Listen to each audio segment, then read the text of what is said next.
Hello बच्चों, आपका हमारे चैनल हिंदी वाणी में स्वागत है।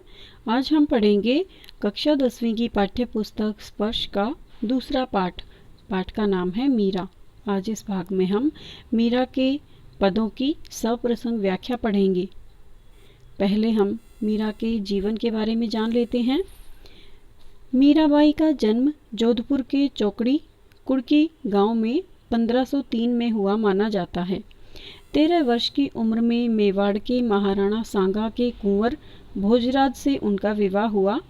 उनका जीवन दुखों की छाया में ही बीता। बाल्यावस्था में ही मां का देहांत हो गया था। विवाह के कुछ साल ही बाद पहले पति, फिर पिता और एक युद्ध के दौरान श्वशुर का भी देहांत हो गया। भौतिक जीवन से निराश मीरा ने घर परिवार त्याग दिया और वृंदावन में डेरा डाल पूरी तरह गिरधर गोपाल कृष्ण के प्रति समर्पित हो गई।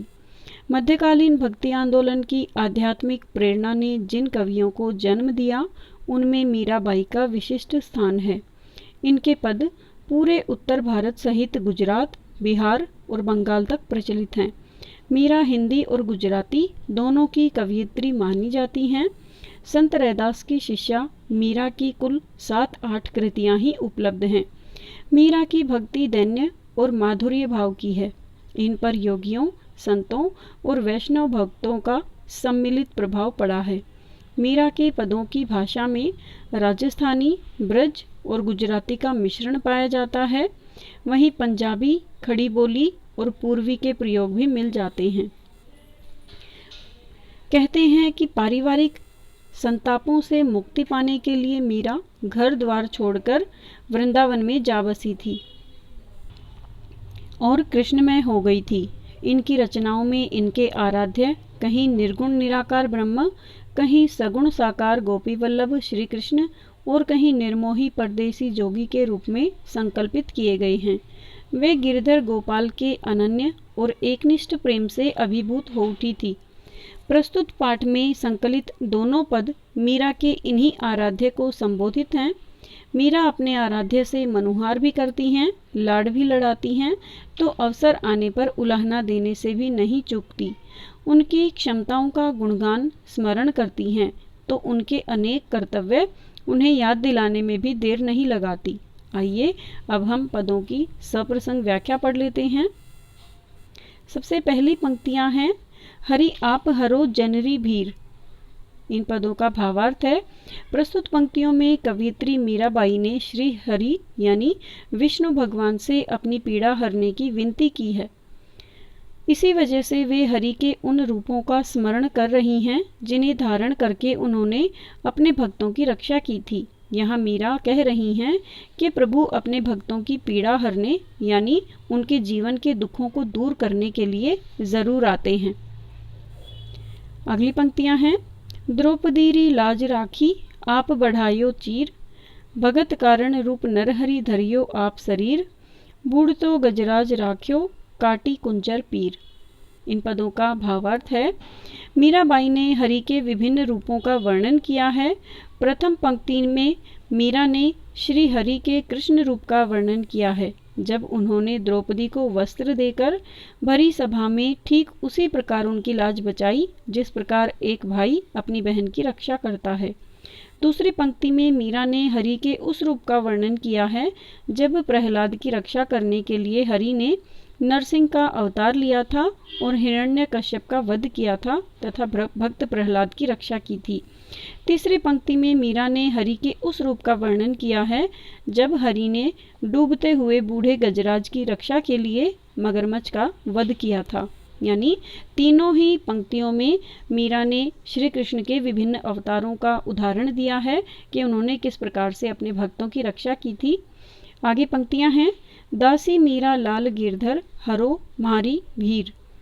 मीराबाई का मानना है कि जो भक्त सच्चे मन से, सच्चे हृदय से हरि की भक्ति करता है, भगवान की पूजा करता है, प्रभु उसके दुख दूर करने के लिए जरूर आते हैं।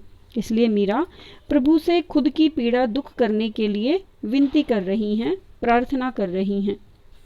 अगली पंक्तियां हैं, श्याम म्हाने चाकर राखो जी, गिरधारी लाला माने चाकर राखो जी, चाकर रहस्यों बाग लगास्यों, नित उठ दर्शन पास्यों, बिंद्रावन री कुंज गली में गोविंद लीला गास्यों, चाकरी में दर्शन पास्यों, सुमरण पास्यों खर्ची, भाव भक्ति जागीरी पास्यों, तीनों बातां सरसी। प्रस्तुत पंक्तियों में मीराबाई की कृष्ण भक्ति का उदाहरण मिलता है। वे श्री कृष्ण की भक्ति में इस प्रकार लीन हैं कि उनके दर्शन पाने के लिए वे नौकर बनने के लिए भी तैयार हैं। यानी मीरा कृष्ण से प्रार्थना कर रही हैं कि वे उन्हें अपना नौकर बना लें। इसी वजह से वे इन पंक्तियों में श्री कृष्ण से खुद को अपना नौकर रखने की विनती कह रही हैं। यानी वो भगवान की भक्ति में लीन हैं और अपने आप को भगवान श्री कृष्ण का नौकर भी बनना चाहती हैं, ताकि वो कृष्ण का दर्शन पा सकें, उनके समीप रह सकें। जब वे आगे पंक्तियां हैं, जब वे नौकर बनकर सुबह सुबह बागवानी करेंगी तो इसी बहाने उन्हें कृष्ण के दर्शन हो जाएंगे। वृंदावन की तंग गलियों में वे गोविंद की लीला गाते हुए फिरेंगी। यानी वो भगवान श्री कृष्ण का गुणगान करते हुए वृंदावन की गलियों में घूमना चाहती हैं। इस नौकरी में उन्हें वो सब कुछ मिलेगा जिसकी उन्हें जन्मों से चाहत थी। उन्हें खर्च करने के लिए वे श्री कृष्ण के दर्शन और स्मरण मिलेंगे तथा उन्हें भाव एवं भक्ति की ऐसी जागीर, ऐसा खजाना मिलेगा जो सदा उनके पास ही रह जाएगा, कभी भी वो खजाना खर्च नहीं होगा। यानी वो भगवान की नौकर बनना चाहती हैं, श्री कृष्ण की नौकरी करना चाहती हैं तथा वे चाहती हैं कि इस नौकरी में उन्हें जो मेहनताना मिले, उन्हें जो तनख्वाह मिले, वो भक्ति रूपी एक ऐसा धन है, ऐसी अमूल्य निधि है जो उन्हें हमेशा प्राप्त हो और वो कभी भी खर्च नहीं हो। वो हमेशा हमेशा के लिए कृष्ण की भक्ति में लीन रहना चाहती हैं। अगली पंक्तियों में बताया है, मोर मुगट पीताम्बर सोहे, गल वैजंती माला, बिंद्रावन में धेनु चरावे, मोहन मुरली वाला। इन पंक्तियों में मीरा ने श्री कृष्ण के रूप सौंदर्य का वर्णन किया है तथा कहा है कि श्री कृष्ण जब पीले रंग के वस्त्र पहनकर, मोर मुकुट धारण किए हुए, गले में वैजंती माला पहनकर और हाथों में बांसुरी लेकर वृंदावन में गाय चराते हैं तो उनका रूप सभी का मन मोह लेता है। यहाँ पर श्री कृष्ण के रूप सौंदर्य का वर्णन किया है तथा बताया है कि उनके सर पर मोर के पंखों से सुशोभित मुकुट शोभा बढ़ाता है तथा वो पीले रंग के वस्त्र पहनते हैं। उनके गले में वैजंती फूलों की माला है तथा वे वृंदावन में गाय चराते हैं और उनके हाथों में मुरली है। वो मुरली भी बजाते रहते हैं जिसके प्रभाव से सभी लोग आकर्षित रहते हैं, उनसे स्नेह करते हैं। आगे है, ऊंचा ऊंचा महल बनाओ, बिच बिच राखूं बारी, सांवरी आरा दर्शन पास्यूं, पहर कुसुम्बी साई, आधी रात प्रभु दर्शन दीजो, जमुना जीरा तीरा, मीरा रा प्रभु गिरधर नागर, हिवड़ो घणो अधीरा।